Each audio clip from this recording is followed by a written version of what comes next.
Et je lui disais que, mais c'est fou comment le temps il passe vite. Il n'y a même pas longtemps, on était en janvier, là on est en juillet. Et en plus de ça, bientôt on sera en train de dire Joyeux Noël. Je me suis dit, mais attends un peu, un jour on va se réveiller, comme ça on va se rendre compte que tac, on a déjà 50 ans. Je lui ai dit, mais c'est fou quand même comment le temps passe. Dernièrement, j'ai vu une dame et je lui ai dit, ah bonjour madame, je la salue et tout. Et je lui ai dit, vous êtes déjà revenu de vacances? Ça fait peut-être 2-3 semaines que vous êtes parti. Elle me dit, non ma chérie, j'ai fait 1 mois et demi. J'ai dit, ah bon? Parce que tellement, en fait, moi, j'avais l'impression que c'était juste dire qu'elle était partie.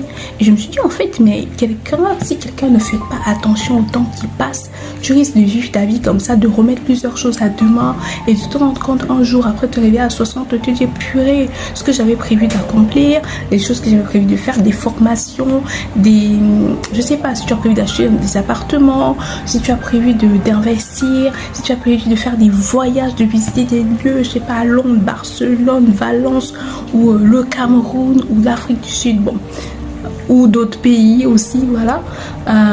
Si tu as prévu de visiter des pays, bah profite. Si tu as prévu de faire des choses, fais aujourd'hui, ne remets plus à demain. Parce qu'en fait, non seulement tu n'es pas sûr de l'instant qui suit, la seconde qui suit n'est même pas en fait promise, mais en plus de ça, non seulement tu ne sais pas ce qui va arriver, que ce soit la santé, que ce soit les finances. Et à part ça, même si tout va bien, même la force physique risque de te manquer. Peut-être la force, la charge mentale, parce que peut-être plus tard si tu as des enfants, ou bien même si tu n'as pas des enfants, il y a toujours des responsabilités. Avec le temps et la vie d'adulte là qui n'est pas facile, plein de choses se rajoutent. Donc je me suis dit, mince, même quand la Bible te dit profite du temps présent, que tu analyses bien avec sagesse en fait chaque jour que tu vis, c'est vrai en fait, parce que franchement le temps il vole et à force de remettre les choses à plus tard, à force de procrastiner, à force de paresser, à force de te laisser aller sans te donner un coup de boost là, mais tu peux passer à côté de ta destinée, tu peux passer à côté de ta vie, tu peux passer à côté de plein de choses que tu pouvais faire, que peut-être tu te réveilles dans, je sais pas, dans combien d'années, au moment de la vie éternelle et tout ça, tu te rends compte que non, on te dit en fait tu avais la capacité de faire X ou Y, tu te dis ah bon, mais je suis restée plusieurs fois à dormir sur mes lauriers, ou bien parfois je pensais que j'étais pas capable, voilà, j'avais un sentiment de rejet, un sentiment d'abandon, il y avait peut-être qui m'avait fait X ou Y.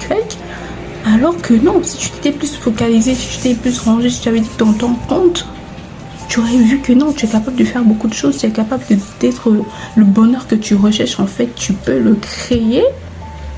Je me suis dit, en pensant à tout ça, j'ai dit non, là, vraiment, il est temps d'agir. Vraiment, encourageons-nous tous, allez, allons réussir dans tous les domaines possibles de notre vie. Peace.